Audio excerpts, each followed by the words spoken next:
মানুষ মানুষের মধ্যে ছোট একটা সমস্যা আছে। সে কখনো নিজের নিন্দা নিজে শুনতে পায় না। যদি কেউ তার বিষয়ে খারাপ কিছু বলে, সে সহ্য করতে পারে না। সে সবসময় ভয় পেয়ে থাকে যে এই যে আশেপাশে মানুষগুলি, তারা তার বিষয়ে খারাপ কিছু ভেবে না নেয়। আর যদি সে জানতে পারে যে তার পিঠ পিছে তার বিষয়ে খারাপ কেউ কিছু বলছে, তখন সে দুঃখী হয়ে যায়। এবার এই কারণে কি আপনার দুঃখ পাওয়া উচিত? কখনোই নয়। কারণ সর্বপ্রথম আপনার যেটা মনে রাখা উচিত, যদি কেউ আপনার পিছনে খারাপ কথা বলছে, সে প্রথমেই আপনার থেকে 2 কদম পিছিয়ে আছে, তাই না? ঈর্ষাবশত আপনার বিষয়ে খারাপ কথা বলতে পারে, কিন্তু যদি এরকম না হয়, যদি তার কথাগুলো সত্য হয়, তবে সর্বপ্রথম নিজের ভুলগুলিকে বুঝুন, সেই সত্যকে বুঝুন, ঝেড়ে ফেলে দিন নিজের দোষগুলিকে। আর তখন দেখবেন আপনি তাদের থেকে আরো 2 পা এগিয়ে গেলেন।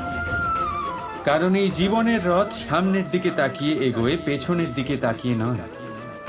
তাই পেছন ফিরে দেখা ছেড়ে দিন।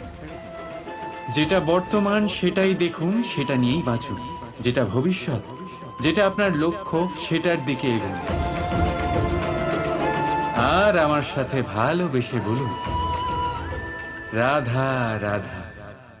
এই বৃক্ষ দেখছেন আপনি? কত সবুজে ভরা, কত সুন্দর। এটার শীতল ছায়াতে সুখ পাওয়া যায়। এটার ডালে বসে পাখির আওয়াজ শুনলে সমস্ত ক্লান্তি দূর হয়ে যায়। কিন্তু এই বৃক্ষ কি শুরু থেকে এরকমই ছিল? এটা কি সবসময় এরকমই ছিল? না। প্রত্যেক বছর হেমন্তকালের নির্মম আঘাত একে সহ্য করতে হয়। এর পাতাগুলোকে শুকিয়ে মাটিতে ফেলে দেয়, কিন্তু তবু এই বৃক্ষ অটল দাঁড়িয়ে থাকে। আর তারপর যখন বসন্তকাল উপস্থিত হয়, একে নতুন জীবন দান করে যায়। এটার মধ্যে পুনরায় ছোট ছোট ফুলের কুঁড়ি দেখা যায়।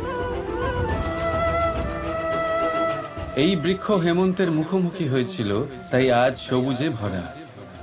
এটা পুরনো পাতার জন্য শোক পালন না করে পরিবর্তন স্বীকার করেছিল, তাই আজ আমাদের সাথে এই সুখ ভাগ করতে পেরেছে। তাই মনে রাখবেন একটা অত্যন্ত জরুরি কথা, পরিবর্তন আর কষ্ট, এটাই সংসারের সবথেকে মহান সত্য। যারা এটা স্বীকার করে নিয়েছেন, ধরে নিন তারা ধন্য হয়ে গেছেন। রাধা রাধা। আসুন আপনাদের স্বাগত জানাই। আমাদের আশেপাশে এরকম অনেক মানুষ থাকেন যারা খুব ভালোভাবে কথা বলতে পারেন, যারা নিজের মিষ্টি কথায় সবাইকে আকর্ষিত করেন, আর সেই জন্যই তিনি আকর্ষণের কেন্দ্র হয়ে যান। আর আমাদের আশেপাশে এমনও কিছু মানুষ থাকেন যাদের কথা আমাদের আঘাত করে, যাদের নজর আমরা চিরকাল এড়িয়ে চলতে পছন্দ করি, তাই না? শব্দ, এই শব্দ অত্যন্ত শক্তিশালী হয়। যদি এই শব্দ নবজীবন দান করতে পারে, তবে এই শব্দ প্রাণও হরণ করে নিতে পারে। যেমন একটা শব্দ মন্ত্র হয়ে জীবনে আশা আনে, তেমনি অন্য কোনো কুশব্দ আমাদের দুঃখ দেয়, আমাদের মনে ক্রোধ জাগ্রত করে। কেন?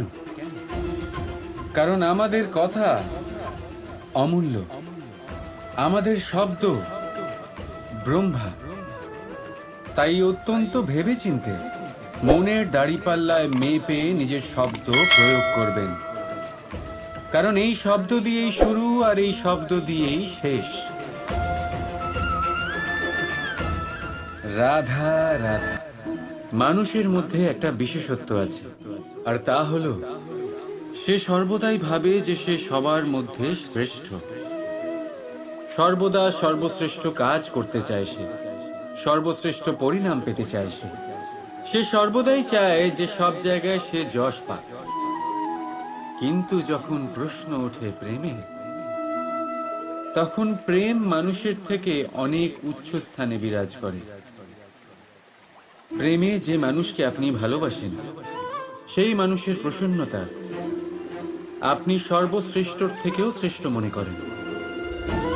সেই ব্যক্তির কাছে হেরে গেলে মনে তিক্ততা নয়, ঠোঁটের কোণে হাসি আসে। যাকে আপনি ভালোবাসেন তাকে হারিয়ে যদি আপনি জেতেন তবে সেটা জিত নয়, এটা সবচেয়ে বড় হার। তাই সিদ্ধান্ত আপনার। আপনি কি চান? আপনি কি চান প্রেমের জয় হোক, নাকি আপনি চান আপনার জয় হোক? রাধা রাধা। প্রেম। দাদা আমাকে সর্বদাই জিজ্ঞেস করে যে কানাই, এই প্রেম আসলে ঠিক কি? মানলাম যে এটা সমর্পণ, মানলাম এটা একে অপরের মধ্যে হারিয়ে যাওয়া, কিন্তু এর অনুভূতি কিরকম, এর অনুভব কিরকম? দেখুন, প্রেম কি তা সম্পূর্ণরূপে বোঝানো কানাইয়ের সাধ্য তো অবশ্যই নয়, কারণ এই প্রেম এতটাই মহান। কিন্তু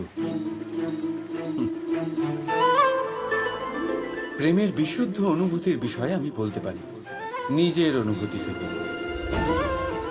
দেখুন, প্রেম হলো সেই রং যা জীবনে মধু ভরে দেয়। প্রেম সেই ভাবনা যা মুহূর্তের মধ্যে মুখে হাসি এনে দেয়। প্রেম সেই ফুল যা মনের বাগান ভরিয়ে রাখে। প্রেম সেই চিন্তা যা মুহূর্তের মধ্যে আপনাকে সংসারের সবচেয়ে সম্পন্ন ব্যক্তি করতে পারে। এই প্রেম হলো তাই যা তপ্ত মরুভূমিতে আপনাকে জীবিত রাখতে পারে। এই প্রেম তাই যা আপনার আত্মাকে তৃপ্ত করে। এই প্রেম হলো তাই যা আপনার মুখে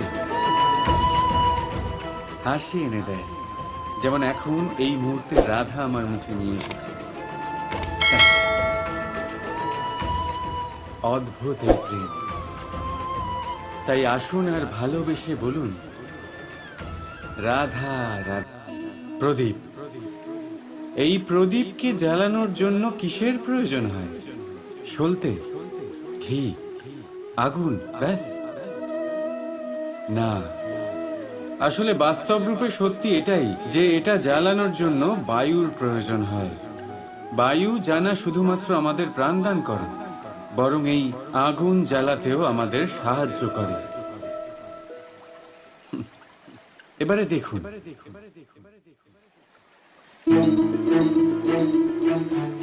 দেখলেন যে বায়ু এই আগুন জ্বালাতে সাহায্য করলো, সেই বায়ুই এটা নিভিয়ে দিল। শুধু সেই বায়ুর গতি একটু বেশি ছিল, তাই না? তার মানে প্রতিটা ভাবের, প্রতিটা বেগের একটা সীমা থাকে, যা উল্লঙ্ঘন করা উচিত নয়। সেই সীমা সর্বদা মনে রাখা উচিত। এবারে কখনো কখনো যাদের আমরা ভালোবাসি তাদের সাহায্য করতে করতে করতে করতে আমরা তাদের দুর্বল করে দিই। এটা কখনোই হওয়া উচিত নয়।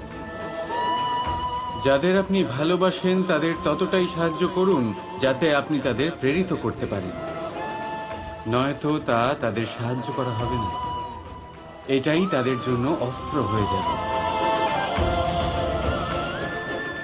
রাধা রাধা। প্রেম। এই প্রেম মানুষকে দিয়ে কি না করাতে পারে। বড় বড় কাজ করাতে পারে, বড় বড় বাধা পার করাতে পারে। চাইলে মরুভূমিতে কুয়ো খোঁড়াতে পারে, পর্বত পার করাতে পারে, প্রতিটা অসম্ভব কার্য সম্ভব করাতে পারে। কিন্তু যদি আমি এটা বলি যে প্রেম আপনাকে দিয়ে ছলনাও করাতে পারে, তাহলে কি আপনি তা ঠিক মনে করবেন? আপনার কি মনে হবে যে এরকম হতে পারে? অবশ্যই হতে পারে। যেমন আমি ছল করছি এই মুহূর্তে আমার রাধার জন্য, আমার প্রেমের জন্য। আমি রাধার সাথে অনন্ত প্রেম করি, নিঃস্বার্থভাবে প্রেম করি, কিন্তু তাও আমাকে একটা ঠকবাজ, স্বার্থপর, লোভী ব্যক্তি হতে হচ্ছে, এই ছলনা আমাকে করতে হচ্ছে আমার প্রেমের জন্য। এবারে আপনারা আমাকে বলবেন যে কেন কৃষ্ণ এসব করার কি দরকার? রাধার সাথে তুমি বিবাহ করে তুমি কি শান্তির নিঃশ্বাস নিতে পারো না? নিশ্চয়ই নিতে পারি। রাধার সাথে বিবাহ করে আমি ভীষণ সুখী হব, কিন্তু আমি এই কথাও জানি যে আমার রাধা সুখী হতে পারবে না। কারণ যদি এই বিবাহ হয়, তার মাতা পিতা তার পরিবারকে বর্ষণা ত্যাগ করতে হবে। রাধার মনের মধ্যে একটা গভীর ক্ষতের সৃষ্টি হবে, দুঃখ তাকে কুরে কুরে খাবে। ও এটা মনে করবে, এটা জানবে যে ওর জন্য ওর মাতা পিতাকে এত কষ্ট ভোগ করতে হচ্ছে। এবার রাধার কষ্টকে ভিত বানিয়ে কৃষ্ণ নিজের সুখের মহল কি করে তৈরি করতে পারে? কারণ যাদের আপনি ভালোবাসেন শুধু তাদের ভাবনা নয়, আপনার প্রেমিক যাদের ভালোবাসে তাদের ভাবনার খেয়াল রাখাটাও আপনারই কর্তব্য। আর কখনো কখনো নিজের প্রেমকে উঁচুতে উঠতে দেখতে গেলে আপনাকে নিজেকে নিচে নামতে হবে। এমন কোনো কাজও আছে যা আপনাকে আপনার প্রেমের জন্য করতেই হবে। রাধা রাধা। লোকে বলে সংগঠনের মধ্যে অনেক শক্তি থাকে, আর এটা সত্যি কথা। এবারে দেখুন না, একটা আঙুল আর একটা মুঠোর মধ্যে কতটা তফাৎ সেটা আমরা সবাই জানি, কিন্তু একটা আঙুল আপনাকে উচিত পথ দেখাতে পারবে, কিন্তু মুঠো পথ অবরোধ করতে পারে। তাই এইটা জানা অত্যন্ত প্রয়োজনীয় যে সংগঠন আর ভিড়ের মধ্যে অন্তর কি, এটা আগে চিনতে হবে। সংগঠন সেটাই যেখানে আপনার ব্যক্তিত্ব আছে, নিজের পরিচয় আছে। শুধু শক্তি অর্জন করার জন্য ভিড়ের সঙ্গ দেওয়া একেবারেই ঠিক নয়। কারণ এই ভিড় যদিও বা আপনাকে শক্তি প্রদান করবে, কিন্তু আপনার থেকে আপনার নিজস্বতা ছিনিয়ে নেবে। সেই জন্য সংগঠনে অবশ্যই থাকুন, কিন্তু আপনার ব্যক্তিত্ব আর আপনার পরিচয় এদের কোনোদিনও হারাবেন না। রাধা রাধা। চলুন আপনাকে একটা প্রশ্ন করি, সব থেকে সুস্বাদু ফল কোনটা? এবার কেউ বলবে আম, তো কেউ বলবে সীতাফল, কেউ বলবে আঙুর। আর তা কেন বলবে না? প্রত্যেক ব্যক্তির নিজের নিজের রুচি আছে, নিজের নিজের স্বাদ আছে। কেউ এটাও বলতে পারে যে ভাগ্যের জোরে যে ফল পাওয়া যায় সেটাই সব থেকে ভালো। এবার রুচি যাই হোক না কেন, যেমন খুশি হোক না কেন, সব থেকে মিষ্টি ফল হলো সেটাই যা পরিশ্রম করে অর্জন করা হয়। এবারে দেখুন না, তিল তিল যোগ করে অল্প অল্প জমিয়ে আপনি আপনার কুটির বানালেন, সেখানে থাকলেন, অসাধারণ। সেটার আনন্দটাই আলাদা, আর সেটার সামনে বড় বড় প্রাসাদের সুখ মিলিয়ে যায়। এটা কেন হয়? এটার উত্তর অত্যন্ত সহজ সরল। যখন আপনি পরিশ্রম করেন, মানসিক পরিশ্রম করেন, শারীরিক পরিশ্রম করেন, নিজের সমস্ত সময় সেটাতে নিয়োগ করেন, অবিরাম চেষ্টা করতে থাকেন, আর তারপর আপনি সেই ফল লাভ করেন। আর সেই ফলের মূল্য তো আপনারা জানেন। তাই মনে রাখবেন, পরিশ্রম অমূল্য, তাই তার থেকে পাওয়া ফলও তুলনাহীন। তাই পরিশ্রম করতে থাকুন, অবিরাম চেষ্টা করতে থাকুন, এই ফল অর্জন করতে থাকুন, আর জীবনে এই সফলতাকে প্রাপ্ত করতে থাকুন। আর আমার সাথে ভালোবেসে বলুন, রাধা রাধা। আমাদের মধ্যে এমন কজন আছে যারা ভয়তে ভীত হয়ে পড়ে, কোনো বৃহৎ কার্য করার আগে মনের সামঞ্জস্য হারিয়ে ফেলে? মোটামুটি সবাই, তাই না? প্রত্যেক ব্যক্তির মনেই এই ভয় জাগ্রত হয়। তবে এর অর্থ আমার দৃষ্টিভঙ্গি দিয়ে মনে হয় এই ভয়ের অনুভূতি খারাপ নয়। কারণ যদি এই অনুভূতি খারাপ হতো, তাহলে কি ঈশ্বর এই অনুভূতি প্রত্যেক প্রাণীকে দিতেন? ভয়, ভয়ের এই অনুভূতি আমাদের জন্য ভালো, অত্যন্ত আবশ্যক। মনে রাখবেন, যে কোনো কার্য করার আগে যদি মনে ভয় উৎপন্ন হয়, তাহলে এর অর্থ এই যে ওই কার্য করার সময় অনেক সংকটের সম্মুখীন আমাদের হতে হবে। আর সেই সংকটের সম্মুখীন হওয়ার জন্য আমাদের অত্যন্ত সাহসী হতে হবে। শুধুমাত্র এই কথা মনে রাখবেন, মনে সাহস জুগিয়ে এগিয়ে চলুন এই ভয়ের যাত্রাতে, কারণ এই ভয়ই আপনাকে আপনার লক্ষ্যে পৌঁছতে প্রেরণা যোগাবে, আপনাকে শক্তি প্রদান করবে।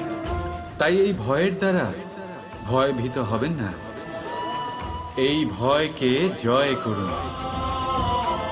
আর আমার সাথে ভালোবেসে বলুন, রাধা রাধা। প্রজাপতি আকাশে উড়ে বেড়ায়, সে সুন্দর ফুলের রস আস্বাদন করে, উন্মুক্ত উড়ে বেড়ায়, কিন্তু তারও বিপদ কম কিছু নেই।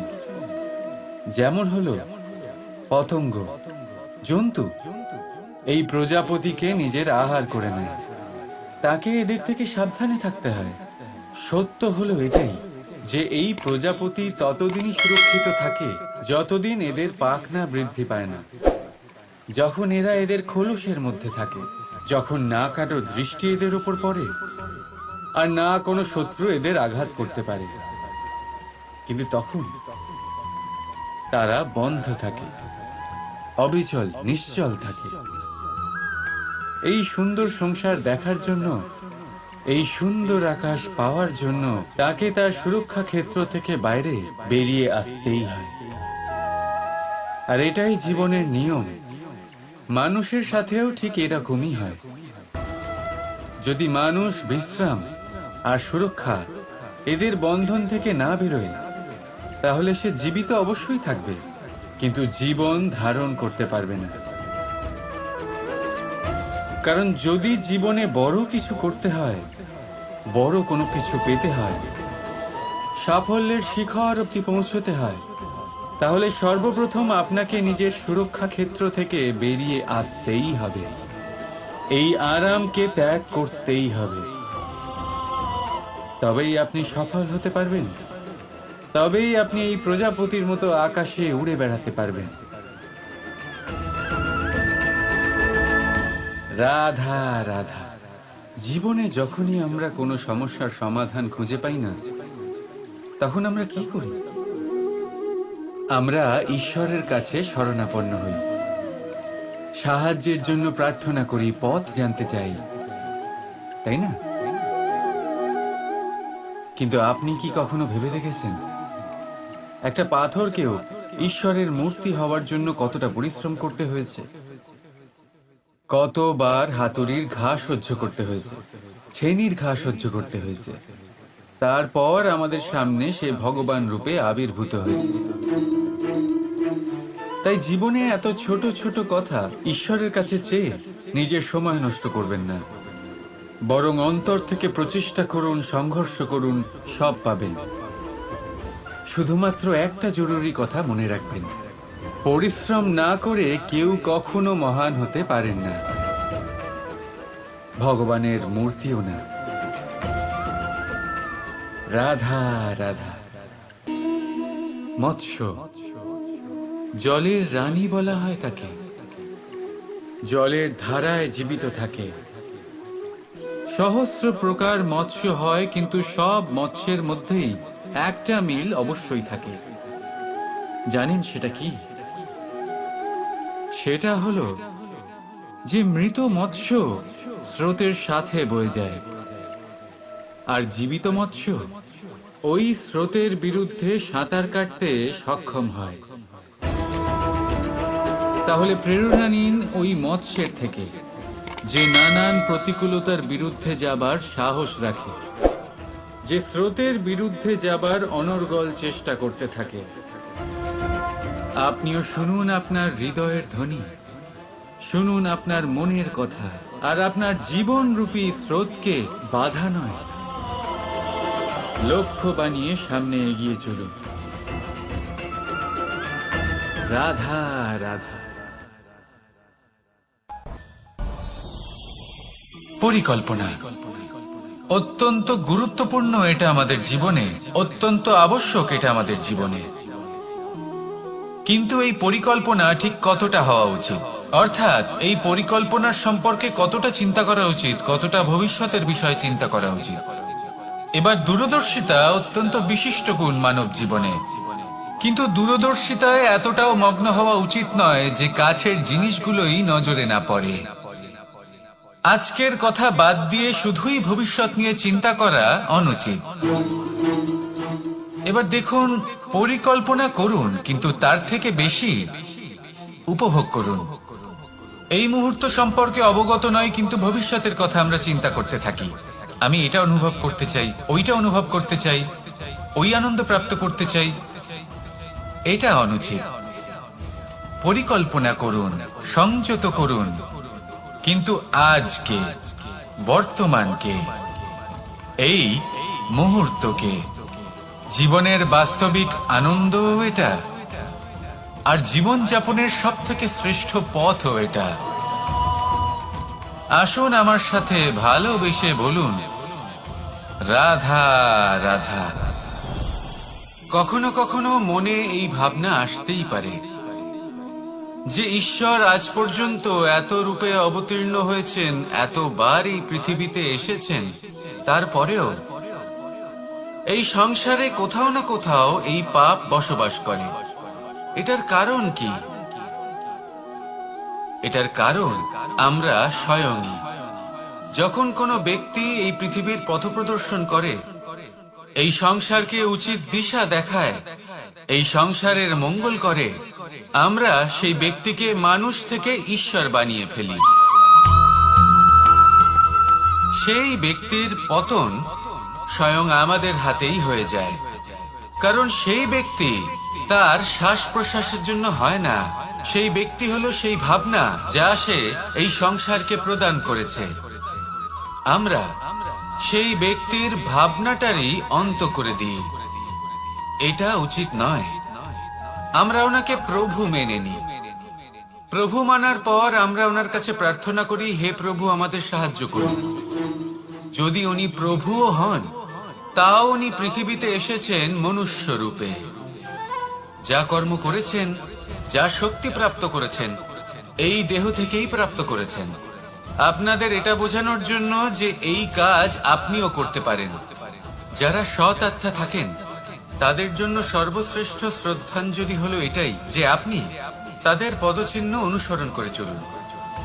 না ওনাদের স্মরণে থাকুন, না পুষ্পের মালা ওনাদের চরণে রাখুন, বরং তাদের ভাবনাকে অনুসরণ করে সেই ভাবনা নিয়ে এগিয়ে চলুন।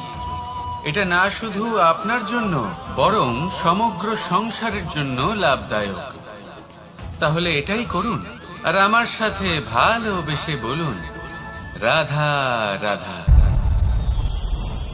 যখন কঠোর রোদে আমাদের শরীর উত্তপ্ত হয়ে যায়, আমরা গরম অনুভব করি, তখনই যদি বর্ষা হয় আর বৃষ্টির জলের ফোঁটা আমাদের শরীরে এসে পড়ে, তখন কেমন অনুভূতি হয়? বর্ষার এই জলের ফোঁটা যখন ধরিত্রীতে পড়ে, তখন যে নাদ উৎপন্ন হয়, মনে হয় যেন এক সঙ্গীত। এমন এক সঙ্গীত যা স্থিরতার সাথে আমাদের বুঝিয়ে দেয় যে এই সূর্যের উত্তাপ, এই রোদ, তা চিরকালের জন্য থাকবে না। সূর্যের কিরণের যতই তেজ থাকুক, যখন বর্ষা আসবে, এই রোদের কিরণকে শীতল করবে। সূর্যের তেজ যতই বেশি হোক না কেন, কখনো না কখনো কালো মেঘ আসবে আর সূর্যকে ঢেকে দেবে। অর্থাৎ এই প্রকৃতি আমাদের শিক্ষা দেয় যে কারোর প্রকাশ, যে কারোর মেধা চিরকাল টিকে থাকে না। এবার যদি কথা বলি অন্ধকারের বিষয়ে, তবে রাত্রির কালো অন্ধকারকে একটা জোনাকির আলো পরাজিত করে। অর্থাৎ অন্ধকারও চিরকালের জন্য বজায় থাকে না। এটা কি আমরা বুঝলাম? তবে আপনাদের দুটো সহজ প্রশ্ন করব। জীবনে যখন কিছুই আপনাদের সাথে চিরকাল থাকবে না, তাহলে অহংকার কি নিয়ে? আর জীবনে যদি প্রত্যেক দুঃখ, বিপদ, সমস্যা একটা সময় পর আপনাকে ছেড়ে চলে যায়,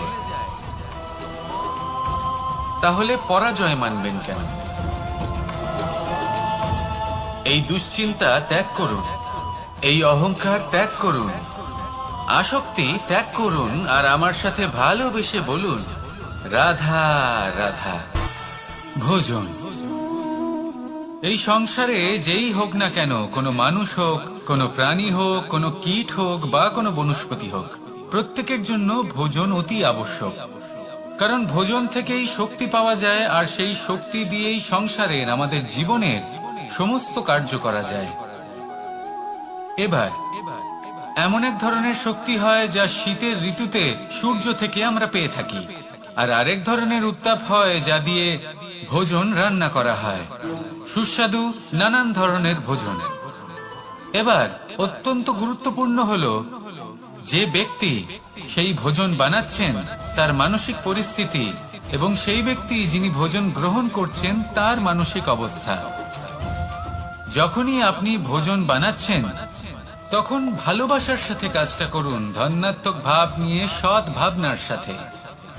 কারণ আপনার এই মানসিক স্থিতি শক্তির আকারে সেই খাদ্যের সাথে মিলে মিশে যায়। আর যখনই আপনি ভোজন গ্রহণ করছেন তখন সদ্ভাবনার সাথে, প্রসন্নতার সাথে গ্রহণ করুন, ধন্যাত্মক ভাব নিয়ে। যদি আপনি প্রসন্নতার সাথে রান্না করেন, প্রসন্নতার সাথে খাদ্য গ্রহণ করেন, তাহলে আপনি প্রসন্নই থাকবেন, আর মন সুপ্রসন্ন হয়েই বলবে, রাধা রাধা। কখনো কোনো চাতক পাখিকে দেখেছেন? কথায় আছে যে বছরে মাত্র একবার সে তার তৃষ্ণা মিটিয়ে থাকে, আর তাও আকাশে ভেসে থাকা মেঘের দ্বারা ঘটানো বৃষ্টির জলের ফোঁটা থেকে। আর কোথাও থেকে সে তার তৃষ্ণা পূরণ করে না। সারা বছর সে নিদারুণ গরম সহ্য করে, তীব্র শীতও সহ্য করে, শুধু এই আশা নিয়ে যে বছরে একবার অন্তত সেই মেঘের ঘন ঘটা হবে, বৃষ্টি হবে, আর সে তার তৃষ্ণা নিবারণ করবে। এটা আসলে কি? এটা আসলে বিশ্বাস।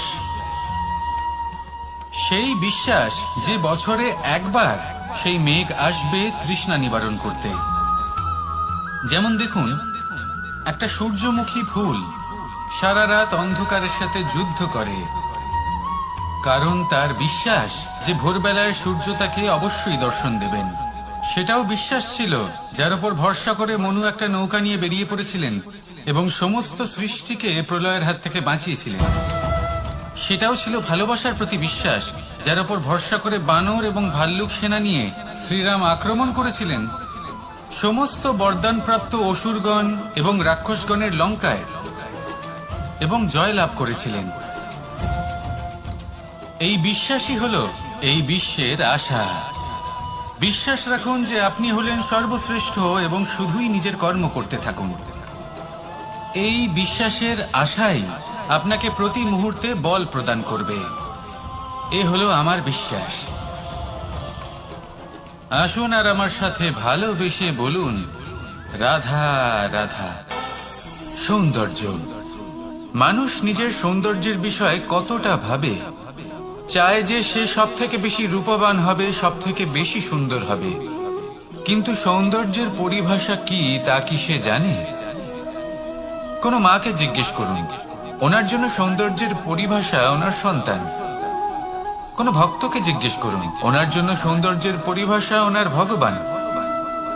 শ্রীরামকে জিজ্ঞেস করুন, ওনার জন্য সৌন্দর্যের পরিভাষা হলো হনুমান।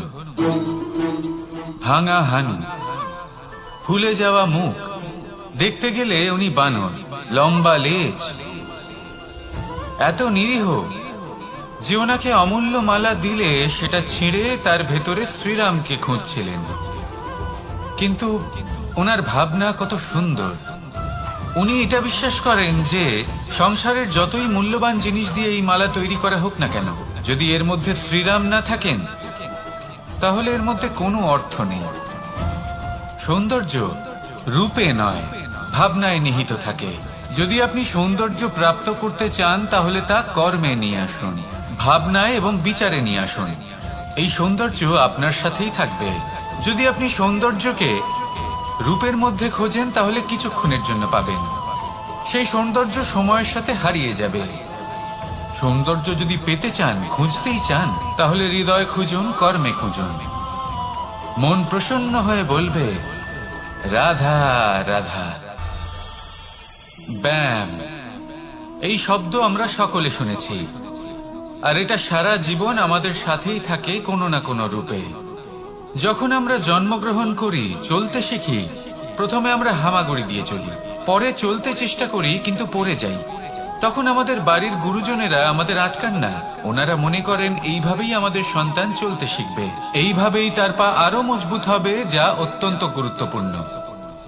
এবার জীবনকালে যতই আমরা এগোতে থাকি, এই ব্যায়াম বিভিন্ন রূপে আমাদের সাথেই থাকে। কিন্তু আপনি কি জানেন যে এই ব্যায়ামের তাৎপর্য আসলে কি? আপনি কি জানেন এই ব্যায়ামের মর্ম আসলে কি? যখনই আমরা এই ব্যায়াম করি, আমাদের শরীরের মাংসপেশি ক্ষয় হয়। প্রথমে তা ক্ষয় হয়, তারপর আবার তা নির্মিত হয়। আরো শ্রেষ্ঠ, আরো শক্তিশালী মাংসপেশি আমরা লাভ করি।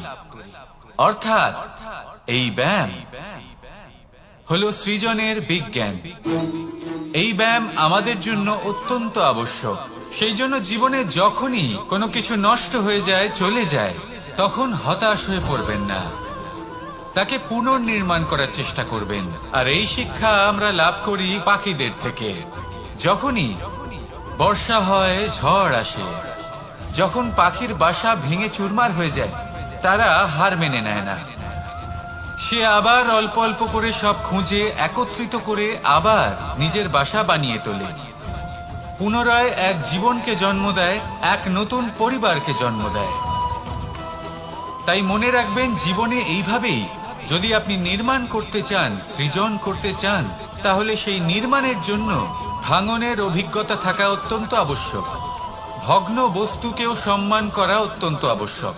এই আচরণ মনে নিয়ে আসুন, মন প্রসন্ন হয়ে বলবে রাধা রাধা। আমাদের এই জীবন, তাতে এই যে সময় চক্র, তা তিনটি ভাগে বিভক্ত।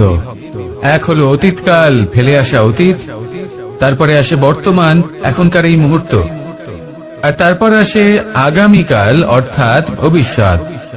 এবার এখানে সবথেকে গুরুত্বপূর্ণ হলো অতীতকাল, ভবিষ্যৎকাল, ফেলে আসা অতীত এবং আগামী সময়। কেন? কারণ এই দুইয়ের উপর নির্ভর করছে যে আপনি বর্তমানে কি করতে চলেছেন। শুধু প্রয়োজন হলো সঠিক দৃষ্টিভঙ্গি। অতীতকালকে যদি আপনি একটি দৃষ্টিভঙ্গি থেকে দেখেন, তাহলে অতীতকালে আপনি দুঃখও দেখতে পাবেন, যন্ত্রণাও দেখতে পাবেন। অন্য কোনো দৃষ্টিভঙ্গি থেকে দেখলে আপনি অতীতকাল থেকে শিক্ষাও লাভ করবেন। এবার এই শিক্ষা অনুসারেই বর্তমানে কর্ম করা উচিত। এবং যদি ভবিষ্যতের কথা বলি, তাহলে বলবো ভবিষ্যতের কথা ভেবে আপনি আজ অবশ্যই চিন্তিত হতে পারেন। অন্য একটি দৃষ্টিভঙ্গি থেকে দেখলে ভবিষ্যতেই আপনি একটি লক্ষ্য, একটি উদ্দেশ্য দেখতে পাবেন, যে আপনি কি করতে চান, কি লাভ করতে চান। এবার সেই অনুসারে বর্তমানে কর্ম করা উচিত, ভবিষ্যৎ এবং অতীতকাল অনুসারে। এভাবেই যদি জীবনে কর্ম করতে থাকেন, আপনার এই বর্তমানের দিনগুলো আপনি একটু নতুন ভাবে বাঁচতে পারবেন। এভাবেই যদি জীবনে এগোতে থাকেন, তাহলে আপনার জীবনে আনন্দের উদ্ভব হতে কেউ বাধা দিতে পারবে না। আসুন আমার সাথে ভালোবেসে বলুন রাধা রাধা। পরিকল্পনা অত্যন্ত গুরুত্বপূর্ণ, এটা আমাদের জীবনে অত্যন্ত আবশ্যক, এটা আমাদের জীবনে। কিন্তু এই পরিকল্পনা ঠিক কতটা হওয়া উচিত, অর্থাৎ এই পরিকল্পনার সম্পর্কে কতটা চিন্তা করা উচিত, কতটা ভবিষ্যতের বিষয় চিন্তা করা উচিত। এবার দূরদর্শিতা অত্যন্ত বিশিষ্ট গুণ মানব জীবনে, কিন্তু দূরদর্শিতায় এতটাও মগ্ন হওয়া উচিত নয় যে কাছের জিনিসগুলোই নজরে না পড়ে। আজকের কথা বাদ দিয়ে শুধুই ভবিষ্যৎ নিয়ে চিন্তা করা অনুচিত। এবার দেখুন, পরিকল্পনা করুন, কিন্তু তার থেকে বেশি উপভোগ করুন। এই মুহূর্ত সম্পর্কে অবগত নয়, কিন্তু ভবিষ্যতের কথা আমরা চিন্তা করতে থাকি। আমি এটা অনুভব করতে চাই, ওইটা অনুভব করতে চাই, ওই আনন্দ প্রাপ্ত করতে চাই। এটা অনুচিত। পরিকল্পনা করুন, সংযত করুন, কিন্তু আজকে, বর্তমানকে, এই মুহূর্তকে। জীবনের বাস্তবিক আনন্দ এটা। আর জীবনযাপনের সব থেকে শ্রেষ্ঠ পথও এটা। আসুন আমার সাথে ভালোবেসে বলুন, রাধা রাধা। মানুষ কখনো কখনো সময়কে নিয়ন্ত্রণ করতে চেষ্টা করে, কখনো কখনো সময়ের গুরুত্ব বুঝতে পারে না। এটা ভাবে যে এই কিছু মুহূর্ত কেটে যাক, একে অতিবাহিত করি, তাহলে কি বা হবে, কয়েকটা মুহূর্ত মাত্র। কিন্তু তা নয়। আজকের একটা মুহূর্ত ভবিষ্যতের অনেক বড় পরিবর্তনের ভিত হতে পারে।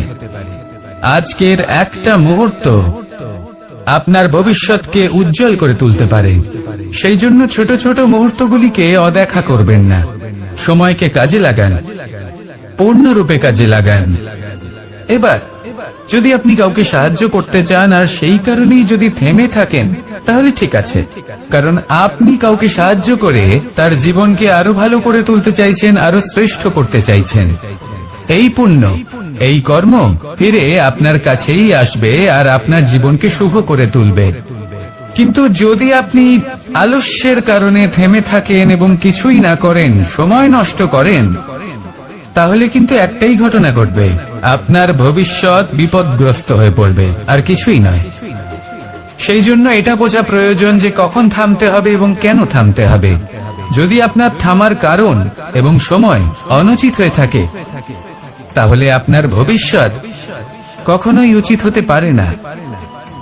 সেই জন্য সময়কে সম্মান করুন আর পূর্ণ ব্যবহার করতে শিখুন। আর আমার সাথে ভালোবেসে বলুন, রাধা রাধা। বিপদ আপদ আপনাকে সন্ত্রস্ত করে রাখতে পারে, কিন্তু এই বিপদ প্রত্যেকের জীবনে কোনো না কোনো কারণে থাকে। এটা আপনাকে দেখায় যে আপনার মধ্যে কি খামতি রয়েছে, কেন রয়েছে। এই বিপদ হলো সেই মাধ্যম যার দ্বারা আপনি নিজের দুর্বলতাকে নিজের শক্তিতে পরিবর্তন করতে পারেন। একটা ফুলের দিকে তাকান। একটা ফুল, তার বুকে যখন একটা সূচ বিঁধে এপার ওপার হয়ে যায়, শুধু তখনই আমাদের প্রভুর জন্য ফুলের মালা তৈরি করা যায়।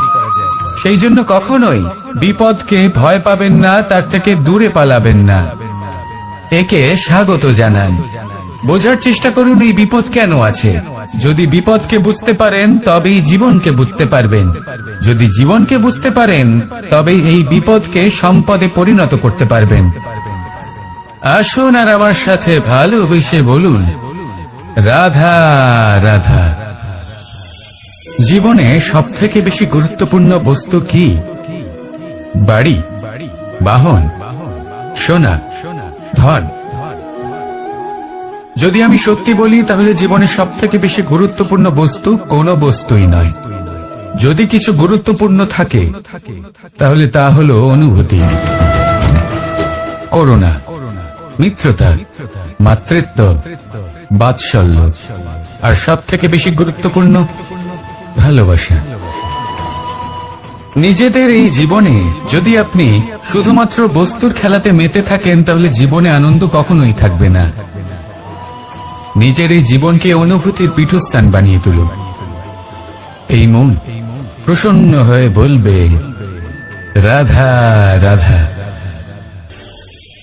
সাগরের ঢেউ সমুদ্র তটে ধাক্কা খেয়ে, পাথরের সাথে ধাক্কা খেয়ে তার আকার বদলে দিতে পারে। বিভিন্ন আকারের পাথরে এদের ঘষে ঘষে গোলাকার বানিয়ে দিতে পারে, কিন্তু এই সাগরের ঢেউ এদের নিজেদের আকার কখনো বদলায় না। কিন্তু এমন কেন? কারণ এরা বিচ্ছিন্ন হয়েও আবার একত্রিত হতে জানে। অর্থাৎ যখন এরা বিচ্ছিন্ন হয় তখন মতভেদ অবশ্যই, কিন্তু আবার একত্রিত হওয়া হলো এদের একতার প্রতীক। দেখুন, ঝগড়াঝাটি, তর্ক বিতর্ক, মতভেদ এগুলো জীবনের অভিন্ন অঙ্গ, কিন্তু এদের কখনো মনে প্রবেশ করতে দেবেন না। যদি মনে প্রবেশ করেও ফেলে, তাদের মনে ঘর করতে দেবেন না, এদের বের করে ফেলুন। এই ঝগড়াঝাটি, তর্ক বিতর্ক, মতভেদ এদের সারা জীবন সাথে নিয়ে চলবেন না। যদি একসাথে নিয়ে চলতে চান, তাহলে সকলকে একসাথে নিয়ে চলুন, ঢেউয়ের মতো। একতায় বিশ্বাস রাখুন, একসাথে মিলে যদি এগোতে থাকেন তাহলে অনেক দূর পৌঁছবেন, নয়তো শুধু দূরের কথা ভেবেই যাবেন।